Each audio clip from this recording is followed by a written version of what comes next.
Media ముందు CM Jaganmohan రెడ్డిపై serious అయిన పవర్ స్టార్ పవన్ కళ్యాణ్. షాక్లో వైఎస్ భారతి మాత్రం ఒక్కసారిగా షాక్కి గురైపోయిందట.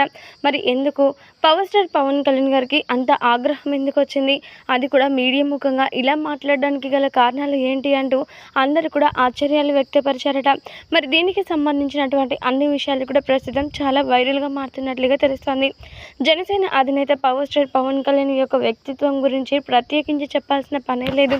ఆయన మాత్రం తప్పు లేనప్పుడు ఎంతో దృఢంగా నిలబడి తప్పును ఖచ్చితంగా ఖండించి తీరుతాడు. అలాంటి గొప్ప మనస్తత్వం పవర్ స్టార్ పవన్ కళ్యాణ్ గారిది.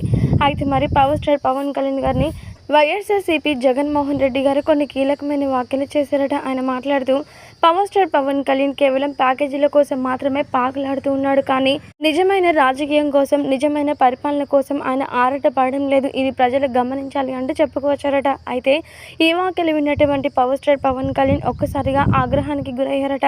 వెంటనే మీడియా ముఖంగా మాట్లాడుతూ, వైఎస్ జగన్మోహన్ రెడ్డి గారు ఎన్నోసార్లు ఎన్నో రకాలుగా మాట్లాడినప్పటికీ నేను చాలా ఓర్పుగా సహనంగా ఉన్నాను, కానీ నా సహనాన్ని వారు చేతగానితనంగా తీసుకుంటున్నారు. ఇప్పుడు మరీ చెప్తూ ఉన్నాను, ఇంకొకసారి నా గురించి ఇలాంటి అనుచిత వ్యాఖ్యలు చేస్తే అసలు సహించేదే లేదు. ప్రజా పరిపాలన కోసం మాత్రమే తోడ్పడుతున్నాను కాబట్టి ఏ ఒక్క దగ్గర కూడా డబ్బును ఆశించకుండా కేవలం నేను సంపాదించిన డబ్బుతో మాత్రమే నా పార్టీని అభివృద్ధి చేసుకోవడం మాత్రమే కాకుండా పార్టీ ప్రజలకి, అలాగే ప్రతి ఒక్క ఏపీ ప్రజలందరికీ కూడా మంచి చేయడానికి చూస్తున్నాను, అంతేకాని మీలాగా అక్రమాస్తులను దోచుకోవడం లేదు అంటూ power star Pawan Kalyan strong warning ఇచ్చారట. ఇక దీంతో అక్కడే ఉన్నటువంటి వైఎస్ భారతి మాత్రం ఒక్కసారిగా బిత్తరపోయిందట. నా భర్తని పవర్ స్టార్ పవన్ కళ్యాణ్ గారు ఇంతమంది ముందు మీడియా ముఖంగా ఇలా మాట్లాడడం ఏంటి అంటూ ఎంతగానో షాక్కి గురైపోయిందట.